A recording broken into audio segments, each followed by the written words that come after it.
It is 1943. The bombs are falling, and somewhere beneath the feet of terrified civilians, thousands of men and women are reporting to work underground. They are not hiding. They are building aircraft, producing weapons, running a war machine so vast, so secret, that the enemy doesn't even know it exists. The Nazis are watching the skies. They're watching the roads. They're watching the factories above ground.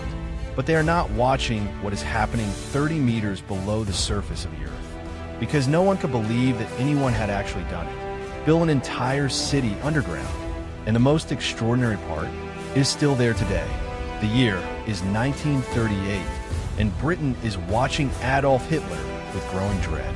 The German Luftwaffe, the most advanced and brutal air force the world has ever seen, has already demonstrated what it can do to cities.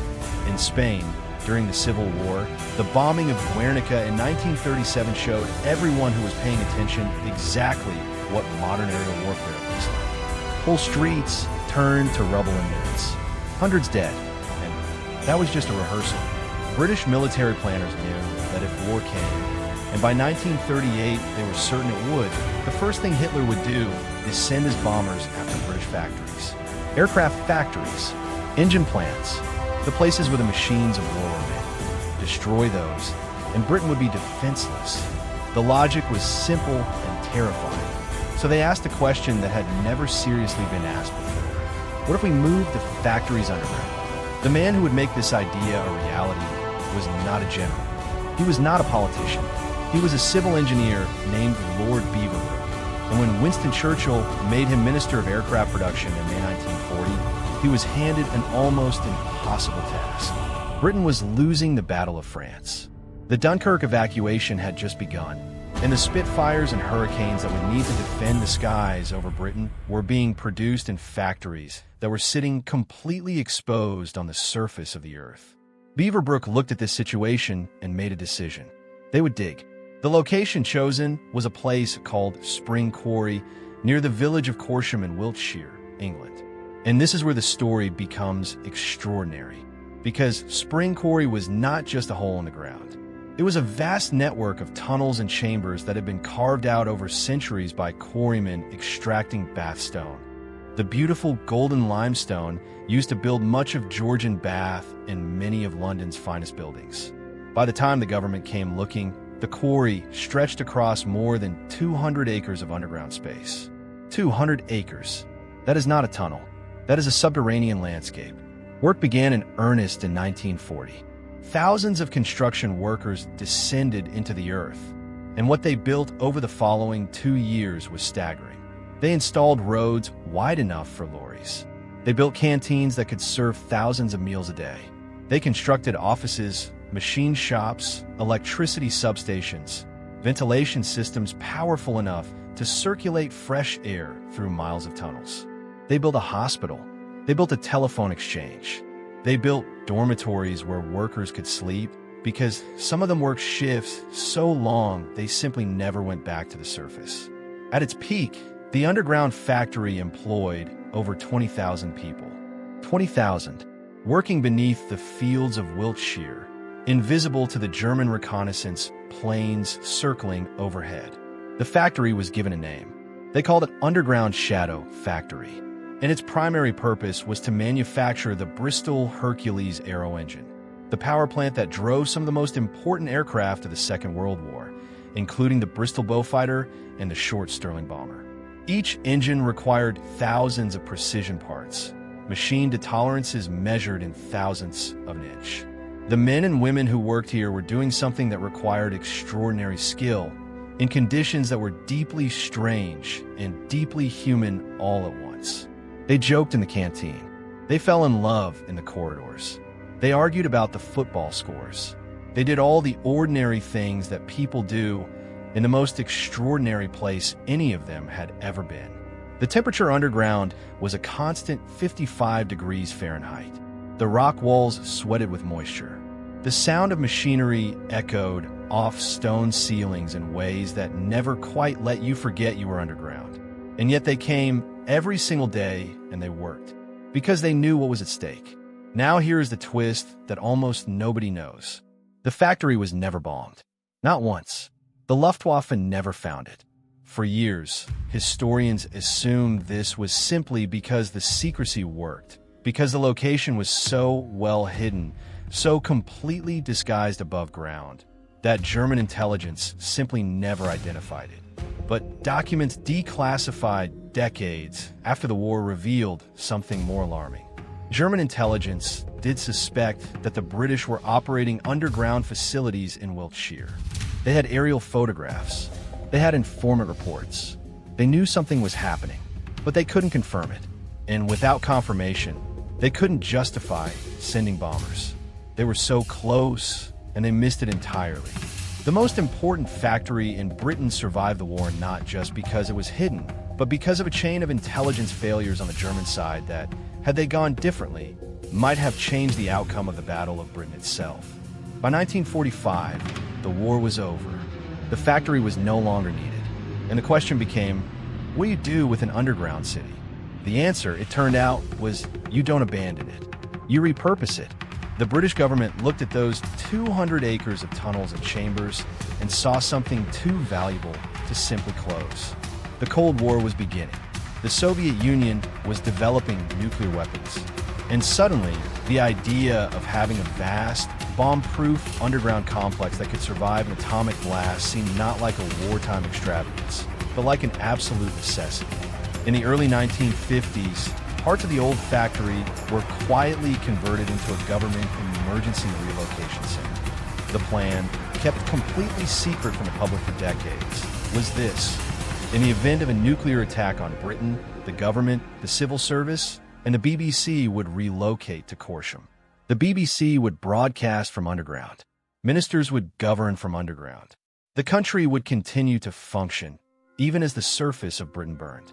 They called it the Central Government War Headquarters, and it was designed to house over 4,000 government officials sustained indefinitely beneath the earth, while the world above was destroyed. There was also a brutal calculation baked into the design that planners rarely spoke about openly.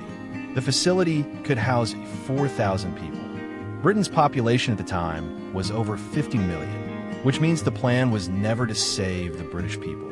It was to save the British state. The people above ground, the ordinary men and women in their houses and flats, they were not part of the equation.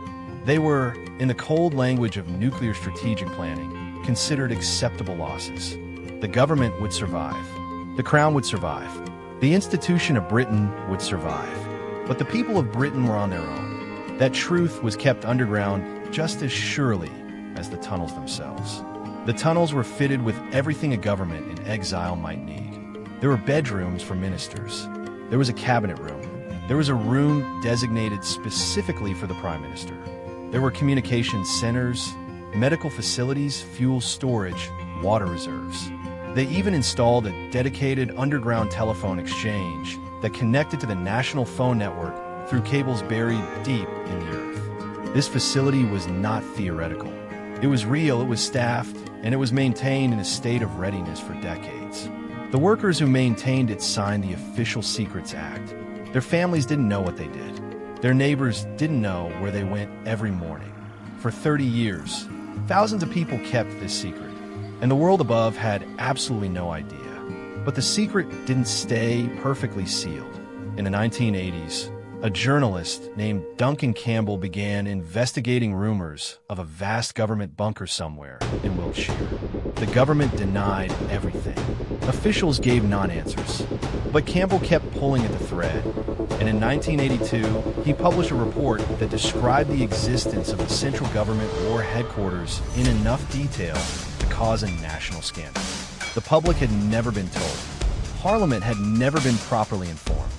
For 30 years, governments of every political stripe had maintained this facility, updated it, staffed it, all without any real democratic oversight. The outcry was significant, but the government's response was remarkable in its simplicity. They confirmed nothing. They denied nothing. They said only that the security of a nation required certain arrangements to be kept confidential. And somehow that was enough. The story faded. The tunnels remained. The complex was finally partially declassified in 2004. And what investigators and historians found when they went inside was almost unbearable in its intimacy. Time had stopped. There were still teacups on tables, filing cabinets still full of documents.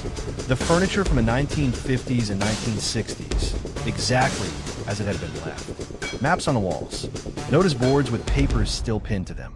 A world frozen at the moment someone finally turned off the lights and walked away. It is, by any definition, one of the most extraordinary places on the face of the earth. Or rather, beneath it. Today, part of the Corsham complex is maintained by the Ministry of Defense. It still has active military uses that are not publicly disclosed, but sections of it have been opened to historians and journalists, and what they describe is unlike anything else in Britain. Miles of tunnels stretching in every direction, chambers large enough to park aircraft, ceilings 30 feet high, carved from solid stone. The ghosts of 20,000 workers who once sat at those machines, who went home at the end of their shifts and said nothing to anyone about where they had been. The ghosts of the civil servants who rehearsed the end of the world, who practiced governing a country that no longer existed above the surface, who went home to their ordinary lives and carried the weight of that knowledge alone. There is a particular detail that stays with everyone who learns about this place. When the Cold War planners designed the nuclear bunker in the 1950s, they included a specific room set aside for the storage of the crown jewels.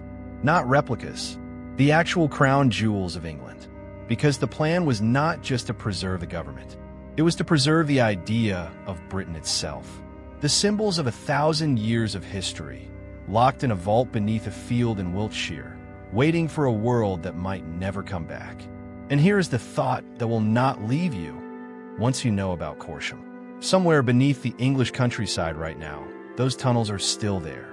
The stone walls that sheltered 20,000 workers from the Luftwaffe, that stood ready to shelter a government from nuclear fire, are still standing, still silent, still waiting.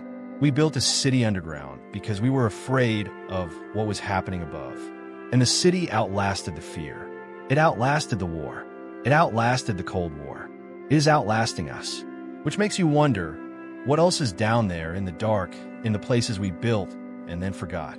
What other secrets does the earth keep, pressed between the stone and the silence, just below the surface of the world we think we know? The answer is always the same. Far more than we ever dare to imagine. Far more than we will ever know.